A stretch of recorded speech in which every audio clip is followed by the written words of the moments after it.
novamente, muito boa noite. Sempre uma alegria estar aqui com vocês. Né, Clarice? Alegria é nossa. Alegria de todos nós. Então, o nosso convite para hoje aqui é falar do capítulo 5 do Evangelho segundo o Espiritismo, o item 22. Né? Se fosse um homem de bem, teria morrido. Certamente que há uma certa verdade, mas também há um certo equívoco, não é? Vamos lembrar que, se levarmos sempre ao pé da letra o que lemos, sem meditar, sem tirar conclusões inteligentes, razoáveis, vamos pensar que todas as pessoas de bem desencarnam sempre cedo, não é? Muito cedo, o que não é verdade, né? Não apenas no nosso movimento espírita, mas na Igreja Católica, né? Protestantes, e não importa, né? Mundo afora, as pessoas mais importantes, mais significantes, costumam ter uma existência física bem longa. Dizemos assim, bem longa porque, né, até hoje, né, nos padrões atuais, viver até os 80, viver até os 90 é considerada uma boa margem, né, de existência física, bem aceitável, né? E sabemos que para o futuro as criaturas vão viver, na existência física atual delas, elas vão viver bem mais, tá? A ciência nos diz que o homem do futuro, que viverá até os 120 normalmente, já está encarnado. Ou seja, é uma geração que tem tudo, pela visão científica, né, para viver muito mais do que nós outros que temos, né, vivido até aqui aos 80, 90, às vezes chegando aos 100. Tá? Questão de alimentação, né? Questão de controle de doenças, remédios cada vez mais adequados para as necessidades e tudo mais. Bom, o que nos importa então saber é que mas muitas das pessoas que fizeram a diferença, tá, trazendo para a humanidade grandes benefícios, grandes aprendizados, mas muitas delas, mesmo em épocas mais passadas, viveram bastante tempo, né? A experiência física delas foi muito rica, né? Recentemente nós tivemos Chico Xavier, que desencarnou em 92, trabalhando dentro das limitações, né, que o físico permitia. Hoje nós temos o Divaldo, se eu não me engano, também já está com 92, ainda ativo e muito ativo, né? Mas, olhando com carinho, não é? Irmã Dulce viveu até uma idade, não é, bem razoável, envelheceu trabalhando, não é? E assim vai. Podemos lembrar que um dos pastores, né, evangélicos que mais marcaram no século XX, né, o pastor Martin Luther King, ele também viveu até uma idade bem razoável, aproveitou bem também. Se não tivesse sido assassinado, poderia ter vivido bem mais na existência física dele. Mas, de qualquer maneira, não é correto nós ficarmos entendendo as coisas ao pé da letra e achar que todas as boas pessoas vão desencarnar cedo. E que as pessoas que têm lá suas dificuldades acabam vivendo muito mais, o que seria uma injustiça de Deus, tá? Isso não é verdade. Se fizermos um levantamento, não é? Aqui no Brasil, por exemplo, é muito fácil de se constatar a quantidade de jovens que caem, não é, nos equívocos, vários problemas aí, né? Mas entram para o crime, por exemplo, para o tráfico, a maioria desencarna sempre na faixa dos 20 e poucos anos. E é um número muito grande, muito elevado, né? Então, é razoável que venhamos a saber, né, venhamos a ter conhecimento de que muitas criaturas com muitos erros graves realmente desencarnam tarde, né? E também existe, sim, claro, muitas pessoas de bem que desencarnam sim, tá? Mas não pode ser analisado isso ao pé da letra, dizendo que é assim e pronto, é assim e pronto. Ah, não é verdade. É preciso realmente que se pense, é preciso que a gente medite, é preciso que a gente seja bem mais atenciosos e razoáveis, né, nas nossas observações e afirmações. Bom, o que o Evangelho então nos diz? É o Espírito Fenelon que dá essa explicação para nós quanto a esse tema, tá? Dizendo que, resumidamente dizendo que o homem de bem, né, é aquele que está sempre buscando fazer o seu melhor, é aquele que se preocupa realmente em fazer, em produzir o melhor sempre, tá? Então essa criatura, digamos, né, que seja um espírito mais evoluído, veio aqui, né, para nos deixar exemplos, mostrar a capacidade de luta, tá? Rompendo barreiras, superando dificuldades as mais frequentes. Então ele nos diz o seguinte: é razoável que um espírito com essa capacidade já, né, de superação, com essa alegria de viver, com essa vontade de desbravar fronteiras, possa vir a desencarnar cedo. Por que não? Tá? Primeiro, que você encarnar e ter uma necessidade de uma existência mais longa pode ser indício de uma necessidade de mais provas, por uma necessidade de mais autoafirmação ante esse desafio chamado encarnação, que é um desafio evolutivo, é um desafio de aprendizado. E, para não dizer também que é um desafio de provas constantes, né? E às vezes também de expiar faltas do passado. Tá? Então é razoável que ele viva bastante, porque ele precisa de mais tempo. O contrário disso, se o homem é considerado um homem de bem, faz todo o bem possível, se dedica muito a isso, a ser bom, a ser útil, a ser generoso, amoroso, caridoso, fraternal, né? Abraça seus irmãos em humanidade como se fossem realmente filhos, como se fossem seus irmãos, seus pais, suas mães, ou seja, ele se doa aos seus irmãos. Então ele já mostra o quê? Uma certa elevação. Então por que seria uma punição se essa criatura desencarnasse mais cedo do que os outros que têm uma vida mais desregrada, uma vida mais errante? Né? Seria um prêmio. Porque vejam bem, segundo os ensinamentos espíritas, a Terra é um planeta escola, é uma oficina de trabalho. Ainda é um planeta específico para espíritos com muitas dificuldades de aprendizado, com muita teimosia, com muita insistência no erro. Então aqui é o local ideal para os espíritos inferiores. Se aqueles que já se melhoraram bastante vêm aqui só para colaborar, só não é só, né? Eles vêm aqui mais com a tarefa de colaborar conosco, de nos dar exemplos, de nos mostrar fé, perseverança, não é? Seria então errado?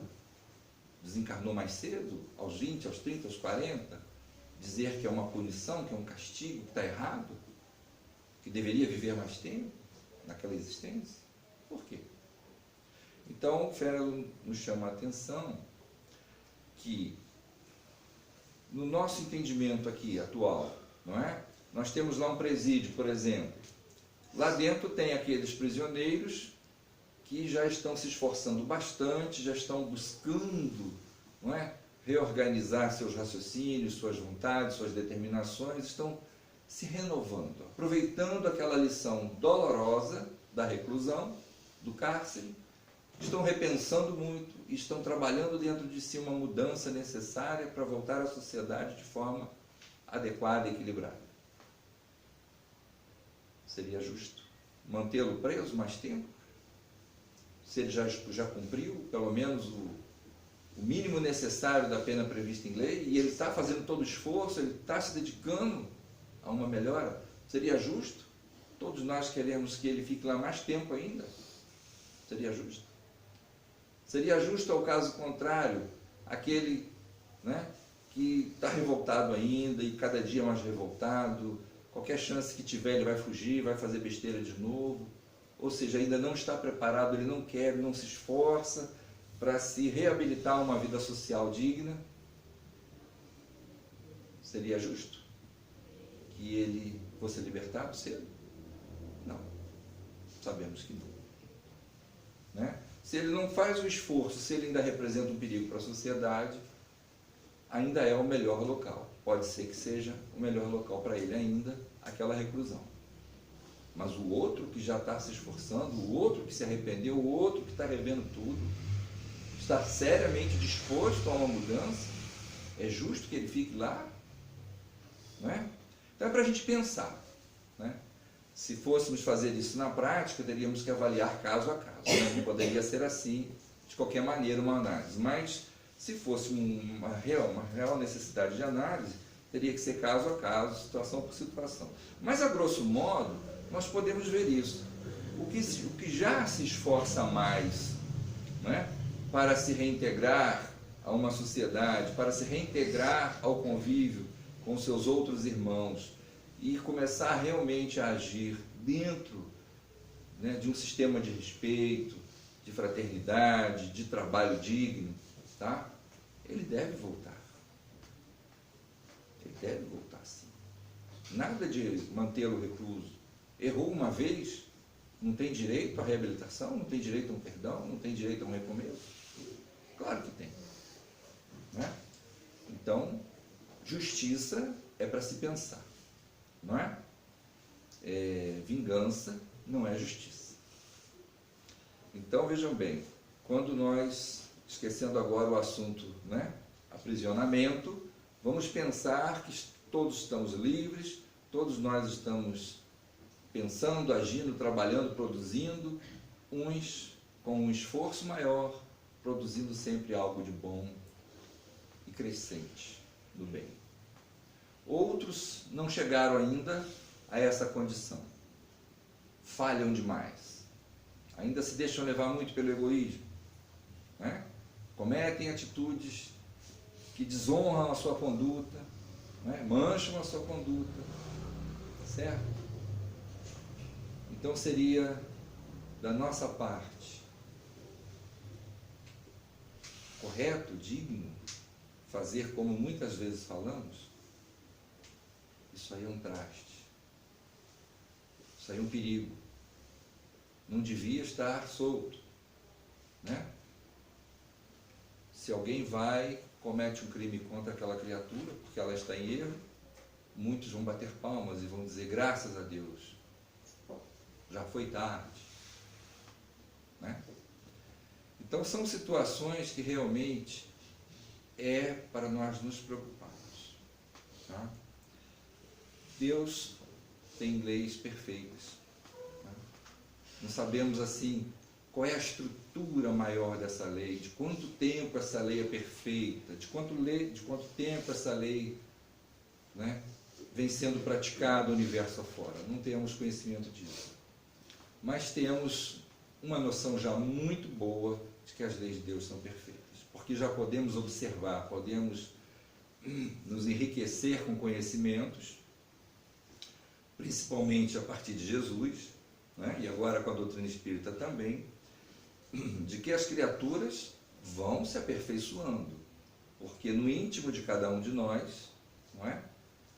Ou como é mais comum se dizer, né? Na consciência de cada um de nós, lá está a lei divina, indicando para nós os melhores caminhos a serem seguidos e quais aqueles que devem ser evitados. Mas, obviamente, nem todos têm a mesma capacidade para perceber isso, para aceitar isso, que vem de dentro de si mesmo. Tá? Então, essa lei divina que é maravilhosa, que é perfeita, sempre dará a cada um segundo as suas próprias obras. Não é? O que se semeia é o que se colhe. Ou seja, é uma lei que não permite a injustiça. Se nós estamos vendo injustiça nas leis de Deus, no cumprimento das leis de Deus, é uma visão muito pequenininha e distorcida nossa. E como nossa visão está distorcida. Às vezes é duro a gente ter que admitir isso, mas como a nossa visão está distorcida. Tá? Nós ainda estamos apegados, estamos presos aos mesmos conceitos errados de um passado distante ou não tão distante, depende, né? Mas nós ainda estamos muito presos. E às vezes, numa oportunidade qualquer que surge, uma situação qualquer que se apresenta para nós somos pegos de surpresa e agimos como agiria qualquer pessoa que não tem nenhum conhecimento espírita, não tem nenhum conhecimento, até mesmo cristão, verdadeiramente falando. Ter está no íntimo dela, está dentro, mas ela não valoriza, ela não busca, ela não procura, e ela se fecha então, não é? Então ela rebate, ela acusa, ela critica. Não é? Bom, então vamos lá. Se o espírito encarnado, tá, já está amadurecendo, já está se esforçando bastante para ser um homem de bem, para ser uma criatura de bem, para ser uma criatura realmente produtiva, segundo as leis divinas, é uma pessoa que está realmente muito bem encaminhada, pelo próprio esforço, pelas próprias buscas pessoais. Tá certo? Essa criatura pode ter vindo a esta encarnação para uma tarefa, uma missão, quem sabe, que pode ser curta, gente. Pode ser de alguns anos.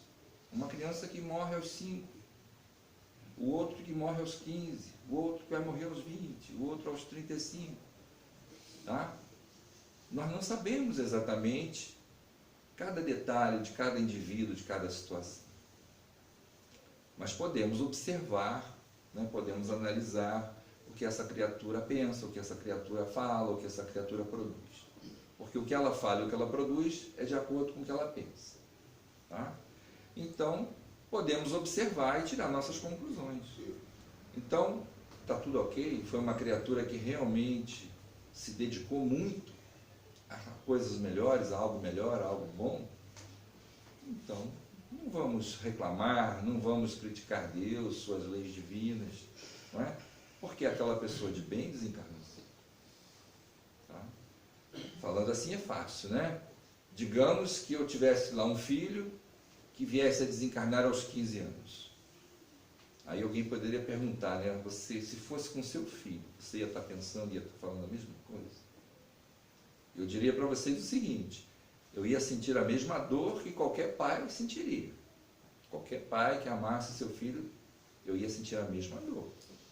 Mas eu não ia mudar a minha opinião porque foi o meu filho. Não é? Porque na verdade mesmo, com o conhecimento que já temos, todos nós somos irmãos, todos nós somos filhos do mesmo pai. Então a dor que eu vou sentir por um filho, eu posso sentir por qualquer outra pessoa. E quanto mais amizade, quanto mais proximidade, quanto mais afeto, mais a gente sente, evidentemente.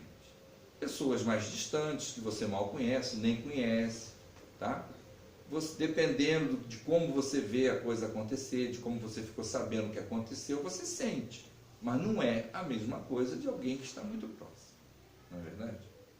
Mas isso não mudaria realmente a posição. Tá?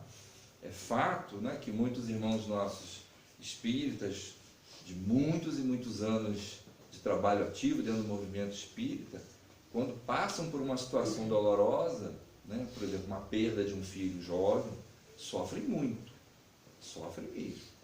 Tá? Mas como que nós vamos julgar? Né? Há inúmeras situações que levam a isso. Tá? Primeira situação, essa criatura, antes dessa encarnação, qual é a ligação que ela já tinha com esse espírito que agora veio como seu filho e veio a desencarnar cedo? Né?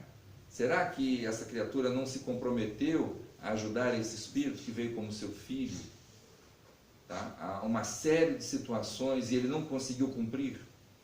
Se ele prometeu uma série de coisas e não conseguiu cumprir, como pai, né, naquele curto espaço de tempo que aquele outro esteve encarnado, pode ser que a consciência pese pra caramba, não é? E aí vai sofrer muito, até que consiga se reequilibrar. Não é verdade? Mas também conhecemos outros irmãos que tiveram essa experiência dolorosa, sentiram bastante durante um tempo, mas no momento certo se harmonizaram, se equilibraram. Por quê? Porque entendiam a situação, né? Sabe que uma encarnação é um planejamento muito bem feito. Tá? Nós agora não lembramos, mas nós aceitamos, nós participamos, nós pedimos uma série de coisas para o nosso processo reencarnatório, para o processo reencarnatório de um filho, né, que venhamos a ter, aquela obrigação de conduzi-lo por um caminho melhor, de abrir portas para que ele possa cumprir determinada tarefa. Então, nós não lembramos, mas assumimos uma série de compromissos. Né? E aí, aquele que está mais harmonizado, mais equilibrado, ele vai entender, bom, tá? Não foi um acidente, não foi um descuido, né? Veio uma doença, fizemos o que foi possível, não deu, desencarnou. Ou poderá ter sido um acidente mesmo, né? Mas estava tudo certo, ninguém estava correndo demais no veículo, né? Estava usando o cinto, estava passando por uma estrada caprichada, não perfeita, mas caprichadinha, né? E aconteceu. Não é? O nosso irmão já desencarnado, né, o Richard Simonetti, que sempre criava, né, histórias interessantes para poder exemplificar determinadas situações. Nesse assunto, por exemplo, ele tem uma que ele diz assim, né, dois espíritos que vinham já há muito tempo com dificuldades, né, de entendimento, de reajustes, tinham problemas, né, em dividir o amor, em amar, abrir o coração para amar. Então, o mentor desses dois, né, faz lá um planejamento e eles participam desse planejamento. Os dois encarnariam primeiro, né, um como homem, outro como mulher, iriam se encontrar um dia e iriam ter um filho. O filho seria o próprio mentor. Viria passar por uma prova, né, mas que também era uma missão escolhida. Como filho, né, ele seria a alegria daquele casal, daqueles dois espíritos com dificuldades em amar, né, em se doarem por amor. Então seria um período muito rico para aqueles pais. E eles então deveriam desenvolver o amor. E tudo aconteceu exatamente assim. O garoto veio, era a alegria dos pais. Né? Os pais não se cabiam mais de tanta alegria, de tanto amor, de tanta doação. E de repente, chegou aos 5 anos, o menino partiu. Então esse é o primeiro exemplo que ele dá. Num segundo exemplo,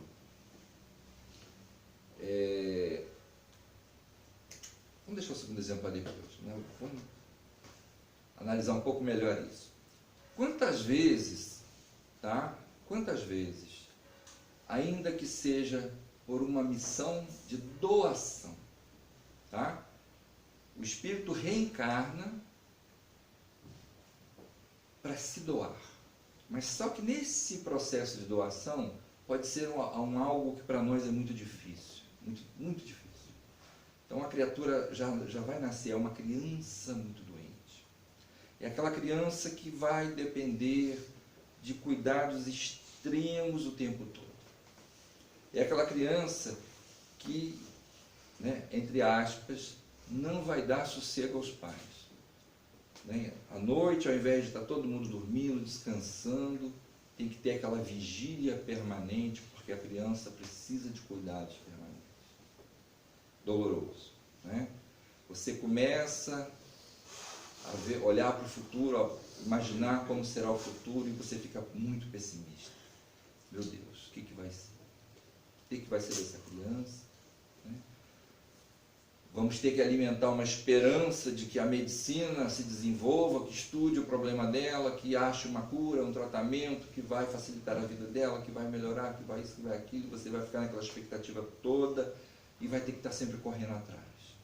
Mas no dia a dia é uma doação constante. Se um tem que trabalhar, o outro tem que estar do lado da criança. Não é? Quando o que ficou o dia inteiro do lado da criança precisar descansar, dormir, fazer outra atividade, aquele que trabalhou vem para casa e tem que ficar lá na vigília. Então, é aquela luta, é aquele sofrimento. Né? Sofrimento. Mas, dali, ainda que a gente não consiga ver, não consiga perceber, dali vai nascendo algo dentro, né, daquelas criaturas, geralmente do pai, da mãe, mas pode ser até de outros. Aquilo vai nascendo uma renovação, vai nascendo uma visão renovada, uma visão de uma esperança que talvez esses espíritos antes não estivessem preocupados com isso. Então, nessa transformação lenta, dolorosa, tá, vai surgindo profundas modificações. Nós estamos tocando exatamente nesse ponto, por quê? Nós vemos muito isso por aí. Muito. Nós vemos muito isso por aí. Tá? E quando temos a possibilidade de analisar alguns desses casos, quando chegamos a ter essas oportunidades de análise mais profundas, nós vamos descobrir que realmente o caminho assim mais adequado, assim, mais produtivo, pelo menos naquele momento evolutivo daquelas criaturas, seria passar por isso. Tá? A dor, aquela expectativa toda, aquela necessidade de ter uma esperança enorme, vai trabalhando profundamente os espíritos. Ainda que se revoltem de vez em quando, ainda que parem para chorar, não é? Possam até cair numa depressão, não importa. Mas aquilo vai modificando profundamente o ser. No próprio Evangelho segundo o Espiritismo, né, quando o Espírito Lázaro, por exemplo, vai falar da lei do amor, ele nos chama a atenção. Né? Nós temos uma série de etapas evolutivas. Tá? Nós temos um período de sensações, nós temos um período de instinto, né? Nós temos um período de sentimento. Mas também, quando os sentimentos vão sendo melhor trabalhados, é quando surge o verdadeiro amor. Pensando bem, buscando analisar bem profundamente, o que faz a diferença maior para nós? Não é o amor verdadeiro? Esse que é tão desconhecido ainda, o verdadeiro. Esse amor que não é verdadeiro, a gente até conhece razoavelmente bem. Mas o amor verdadeiro é muito profundo.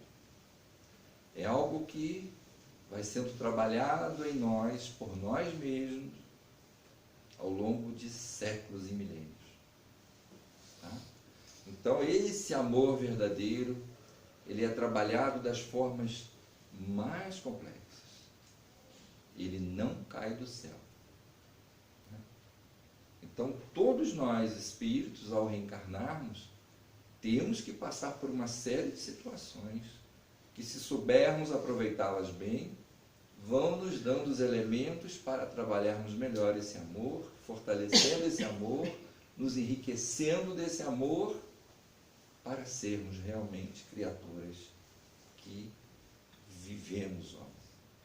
Quando chegamos a viver o amor verdadeiro, uma grande mudança aconteceu. Né? Uma grande mudança aconteceu. Portanto, voltando, né? Por que reclamar do Pai Criador, das suas leis justas e soberanas, quando uma criatura que vem trabalhando de forma adequada esse amor e vem vivendo esse amor, desencarna? Cedo, né? Considerado por nós como desencarnou muito cedo. Por que vamos reclamar do Pai? não é alguém que está conseguindo, e muito bem, a grande transformação interior, que todos nós temos que fazer? É justo que essa criatura continue em provas, que às vezes ela nem precisava, mas que são colocadas, são trazidas até ela? É justo? É justo que ela, né, segundo pelo menos a nossa visão, tá? É justo que ela passe por situações desnecessárias todos os dias? Que ela não tenha, né, aquela tranquilidade que deveria ter, por exemplo, no caso de Barra do Piraí, né? Mas determinados lugares, aqui por perto mesmo, uma hora dessa você já não deve estar saindo na rua mais. Os perigos são imensos, né? Então é justo que ela se submeta a isso, tá? Então, se nós soubéssemos o quanto de progresso que ela já conseguiu, tá? Nós iríamos entender que se ela for chamada ao retorno para a pátria espiritual mais cedo, é uma questão de justiça, que ela já está fazendo a parte dela, muito bem feita, certo? Então vamos ver, né, que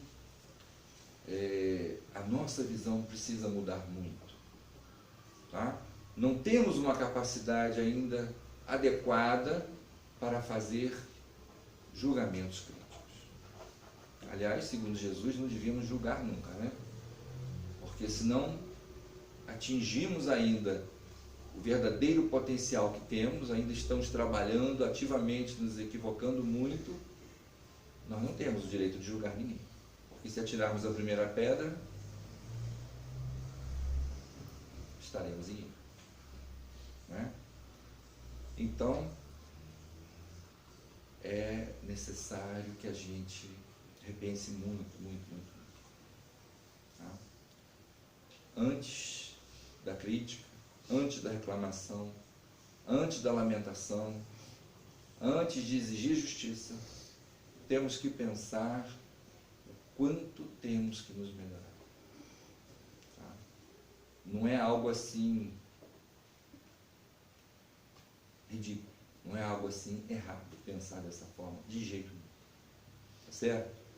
Porque, na verdade, nós sabemos no íntimo, né, quantas falhas bobas temos, quantas necessidades de aprendizado, de coisas simples ainda temos, quanta necessidade de auto-amor ainda temos. Quanto? É muito. Tá? Então, fazendo essa autoanálise primeiro, fazendo essa reflexão primeiro, nós vamos conseguindo olhar para as pessoas, nós vamos conseguindo avaliar as situações que se apresentam à nossa frente com outro olhar. Com certeza vamos. Tá? Conversando, né, ontem com algumas pessoas, por exemplo, né, cobra. Normalmente, nenhum de nós gosta de estar próximo de uma cobra. Tá? Se ela aparece, se ela surge num local, tá, onde nós julgamos que ela não deveria estar ali, que ela representa um perigo, primeira coisa é tirar, é matar, é chamar alguém para matar, não sei o quê. A gente logo quer se livrar dela. Aí nós não pensamos, será que essa cobra é venenosa? Pode ser, pode não ser, né? Então nós não pensamos nisso no primeiro momento. Raros pensam. Por que ela está ali? Né? Por quê? Tá? Ela merece ser morta só porque é uma cobra? E nós temos essa figura de cobra como um ser perigoso? Né? Então, só por aí é para a gente pensar que a nossa visão não funciona bem, principalmente quando a coisa surge de repente à sua frente. Você não estava preparado. Surgiu aquela situação. Então a gente não pensa nem toma atitudes muito corretas.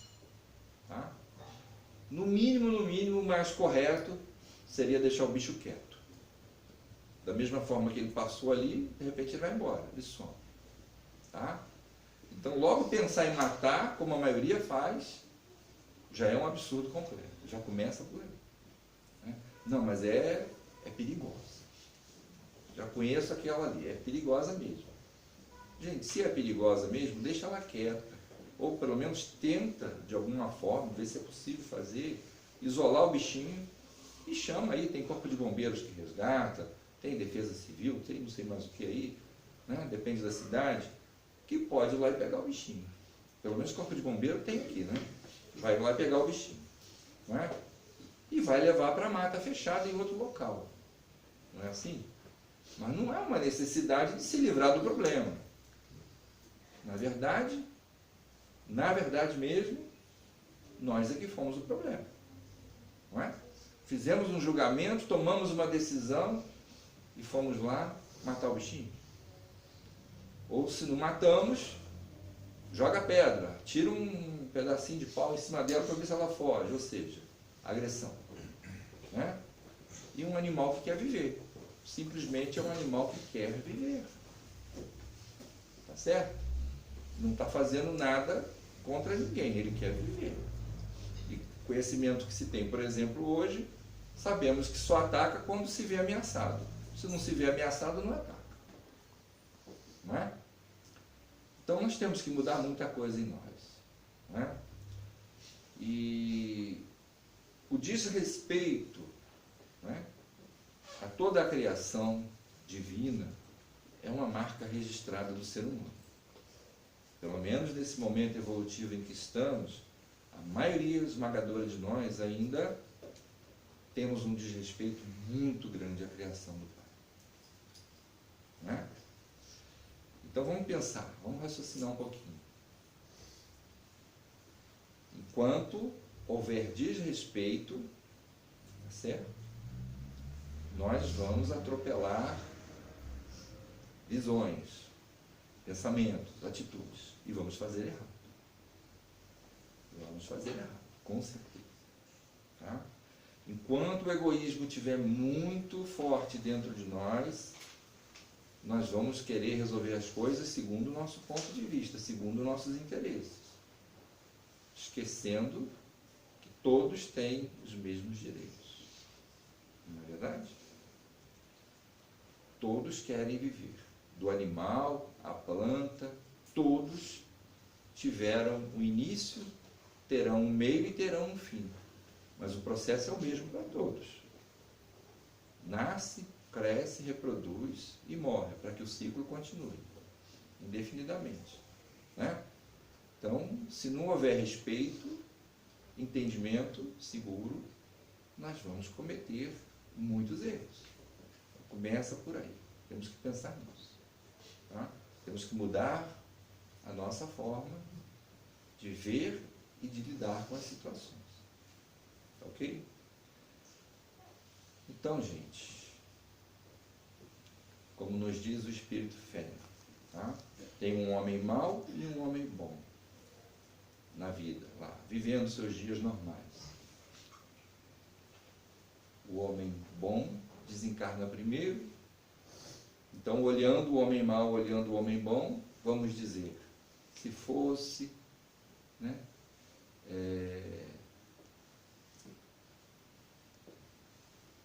morre primeiro o homem bom, né? Digamos, vamos dizer que é uma injustiça. Né? Por que que Deus permite que isso aconteça? Por que que não morreu aquele homem mau? Que causa problemas, que causa isso, que causa aquilo. O outro que é bom, o outro que faz tudo certo, desencarna. E fica o outro. Por quê? Alguma coisa está errada. Não tem nada errado. Não é? Não tem nada errado. Alguma necessidade teve, algum projeto reencarnatório trabalhou para que aquilo acontecesse. Não nos cabe julgar. Se não tenho entendimento, eu não posso julgar. Tá? Daí que Jesus tem recomendado, né? Somente o Pai tem o direito ao julgamento. Somente o Pai sabe de todas as coisas. Tá? De outra forma, entendemos que isso é um planejamento espiritual muito delicado. Como que nós vamos fazer um julgamento numa coisa que nós não sabemos? Não é? Então, não nos cabe a crítica nesse caso. Tá? E se é o homem mau que morre primeiro? Graças a Deus. Menos um para atormentar, menos um problema para a sociedade, menos uma dor de cabeça. Totalmente errado. morta a cobra, não morre o veneno. Né? Por quê? Se o problema é espírito, que estava encarnado, ele desencarna e o problema continua, porque o espírito não morre. Então, se ele fazia muita coisa errada encarnado, e não se sentiu amado, não se sentiu tocado no seu coração, né? Ele pode agora desencarnado continuar agindo muito errado. Infelizmente, isso acontece, e muito, né? Então a criatura se revolta cada vez mais, a criatura quer vingança cada vez mais, a criatura quer reclamar de coisas cada vez mais, desencarnado. Então o veneno continua. Né? Então, é preciso pensar nisso. Todos nós estamos num processo educativo. Se estamos aproveitando bem ou não, é problema de cada um. Né? A cada um segundo as suas obras. Mas que nós que estamos vendo que eles estão em dificuldades, deveríamos fazer algo para auxiliar, deveríamos. Ah, mas é problema dele. Né? O que eu posso fazer por ele? Pode muita coisa. Primeiro, melhorar a sua forma de enxergá-lo. Né? Se você vê que está enxergando de uma forma ainda muito dura, muda isso. Muda isso. Porque com a mesma medida aqui, medires serás medido. Amanhã alguém vai também reclamar de nós e fazer julgamentos duros, nós não vamos gostar. Vamos achar que estamos certos e mesmo assim vão nos criticar. A gente não vai gostar. Né? Então, se o outro lá não tinha condições ainda, se não tinha uma visão renovada ainda de muitas coisas, vamos ajudá-lo da maneira que pudermos. A começar pelo controle das críticas, né? Uma visão um pouco mais misericordiosa, porque não é isso que Deus tem para com todos nós, né? Uma visão um pouco mais misericordiosa, o que eu posso fazer para contribuir, né? Mudá-lo, eu sei que eu não vou conseguir mesmo, mas contribuir de alguma forma eu posso, né? Ainda que eu não carregue determinadas coisas que possa ser alvo de tentação para ele. Não tem isso? Então, se eu vou passar num lugar onde eu sei que todo dia, ou pelo menos 3 vezes na semana, alguém passa lá e é assaltado porque estava carregando algo que chamou a atenção do outro, então quando eu passar lá eu não vou levar. Já estou diminuindo um pouco a tentação para aquele que está em erro, não estou? Tá, gente? Isso é uma teoria, tudo bem, mas muitas vezes essa teoria na prática funciona. Certo? Alguém de sã consciência hoje vai ao Rio de Janeiro, cordãozinho de ouro, pulseirinha de ouro, relógio caro. Alguém vai? De sã consciência? Quando vai, está distraído, esqueceu, bobeou, porque sabe que o risco de voltar sem é imenso, né? Certo? Então, se a gente já sabe que determinadas coisas não devem ser feitas, para que vai insistir? Para que vai incentivar a cobiça do outro? Para que vai desafiar o outro? Tá? Então, a gente pode mudar algumas coisas. Isso é uma visão importante, não é? É uma visão importante. Certo? Tem lá, né, terra do futebol, né? Torcida A, torcida B. Já não se cruza muito. Independente de ter jogo ou não, já não se cruza. Certo? Para que eu vou no dia do jogo, por exemplo, tá? Com um pedaço de pau, com não sei o que vai atiçar a ira da torcida adversária. Para que eu vou fazer isso? Né? Para quê? Estou querendo briga, não estou? Estou querendo confusão. Infelizmente, muitos fazem. Tá? Mas nós deveríamos nos preocupar com isso. Bom, se eu levar isso, se eu fizer aquilo, vou provocar ira. Pode dar confusão, pode dar problema. Então não vou fazer. Certo?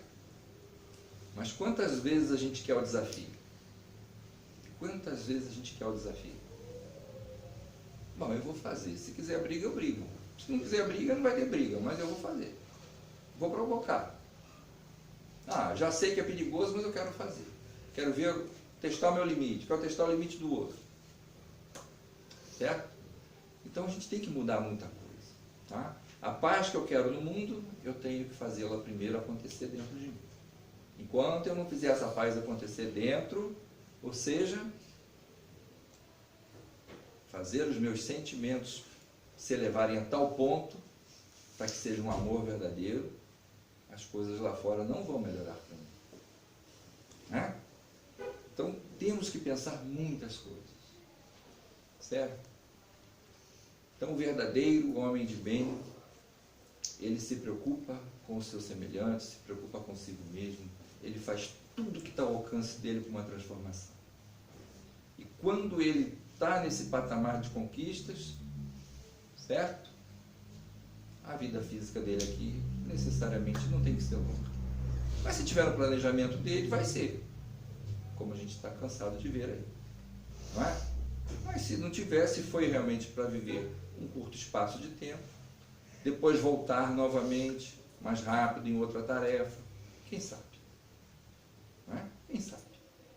O mesmo cientista que pode estar aí desenvolvendo coisas maravilhosas, vai desencarnar aos 40 e poucos, jovem ainda, 40 e poucos anos, poxa. Mas quem sabe daqui a 20 anos ele está reencarnando de novo para acelerar ainda mais aquelas invenções dele, aquelas descobertas iniciais dele, para dar um prosseguimento muito maior ainda. Nessa encarnação ele não ia conseguir, certo? Pode ser que não. Pode ser que ele está hoje encarnado num país, certo? Que não é lá muito aberto, né, às outras nações, é um país mais fechado.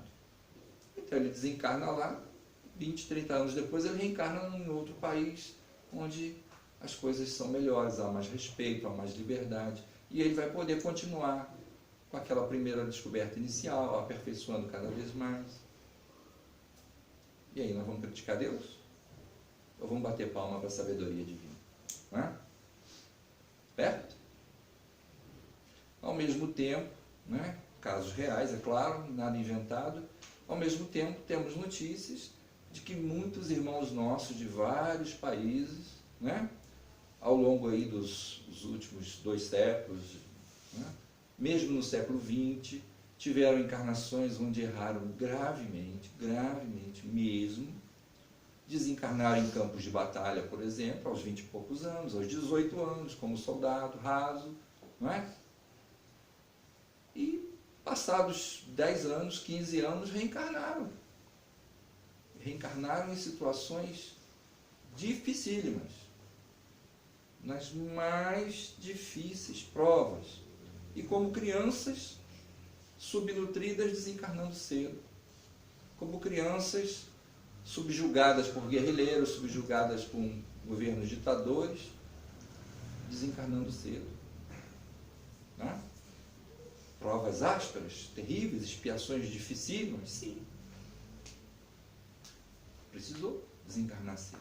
Mas era uma criança, não deu tempo de fazer nada de bom, de ruim, não importa. Mas antes fez muita coisa ruim. Ele precisou voltar, né? Gostar, querer viver novamente, veio, encarnou e desencarnou rápido. Quer dizer, ficou dentro dele aquele chamamento, não, eu quero viver, eu quero uma encarnação para viver. Né? Então, vai despertando nesse espírito a vontade de fazer algo melhor, a vontade de se modificar. Nós não enxergamos dessa forma, com certeza, mas que funciona assim, muitas vezes funciona. Né? Muitas vezes funciona. Tá?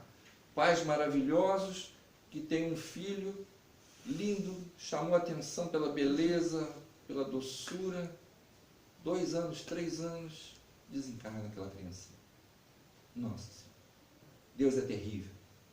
Tirou a chance de uma criancinha que tem uma família maravilhosa, seria uma pessoa maravilhosa, e deixa outros aí fazendo besteira aí até 90 anos, até 100 anos. Mas tu sabe lá quem é aquela criancinha? Qual o comprometimento daquele espírito? E se foi um suicida que precisava daquela curtíssima existência para começar um processo novo, um reequilíbrio? Você não sabe, né? Então, gente, essas coisas realmente têm que ser muito bem trabalhadas dentro de nós, tá? Pegar os ensinos, pegar esses temas assim mais delicados, tá? E querer resolver ao pé da letra, está errado. Não posso entender isso. Não posso aceitar que isso seja correto, tá? É realmente uma visão muito pequena e equivocada da nossa parte. É mesmo. Certo? Se temos que lutar pela existência nossa e dos outros, claro que temos. Isso é uma obrigação nossa. Quanto mais tempo ficarmos encarnados, mais tempo temos de aprendizado, mais tempo temos de aperfeiçoamento, de mudanças reais. Tá? Oportunidade não falta. Se vamos aproveitar ou não é problema individual nosso, mas a oportunidade está ali, tem que ser aproveitada. Tá?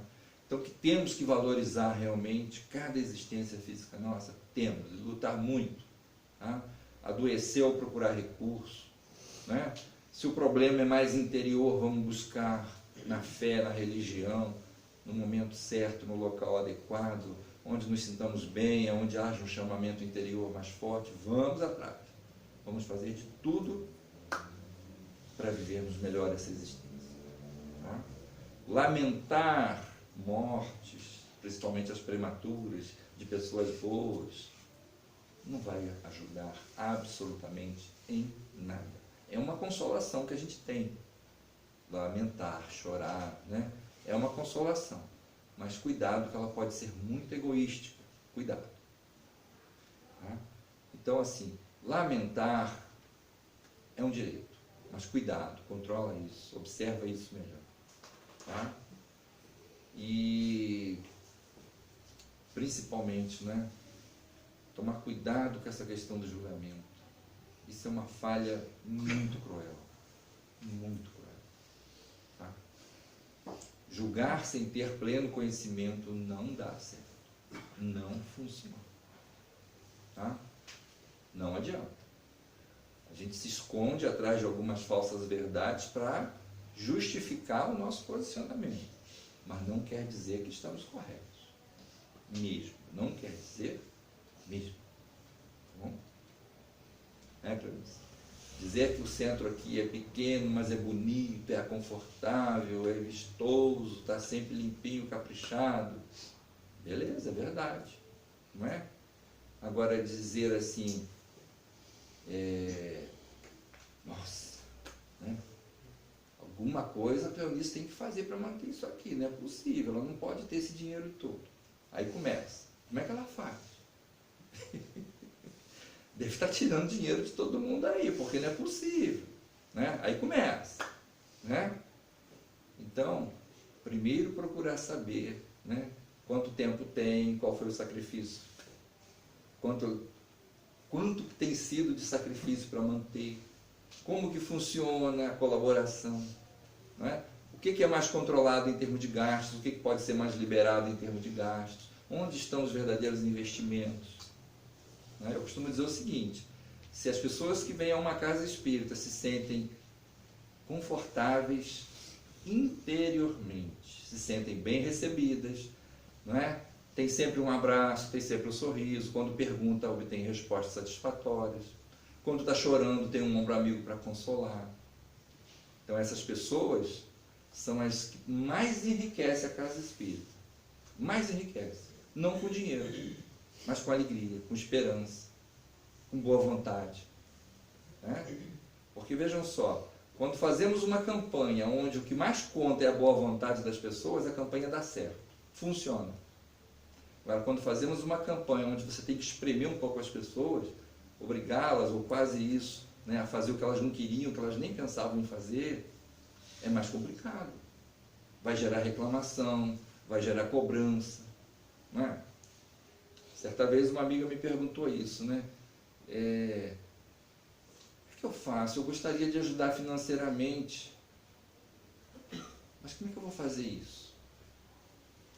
Né? Ela colocou umas coisas lá que eu não, acho que não devo falar aqui, mas eu olhei para ela e falei assim, minha amiga, pensa bem. Dá, doa, faz o que você quiser, mas de acordo com o seu coração. Aquilo que o seu coração pedir para você fazer. Você jamais vai se arrepender. O dinheiro, o valor, o objeto, seja lá o que você doar, o que você der para cá, se você der de coração, doar de coração, oferecer de coração, você não vai nem querer saber o que nós fizemos com aquilo. Você vai se sentir leve. Agora, se você, eu queria ajudar com alguma coisa, mas puxa vida, eu estou precisando tanto de dinheiro também. Eu queria doar lá não sei o quê, aquela televisão que está lá, que são duas, são grandonas, mas ela é tão novinha, é tão bonitona, custou tão caro. Quer dizer, se você ficar preso, quer fazer, mas está preso, não vai ajudar muito não.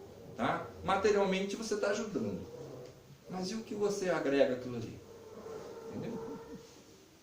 Aí complica, né?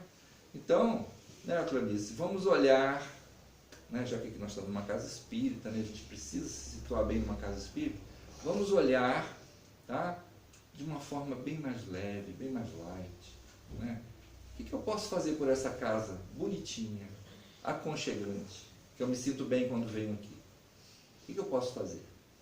Muita coisa simples. Entre aqui sorrindo, entre de boa vontade.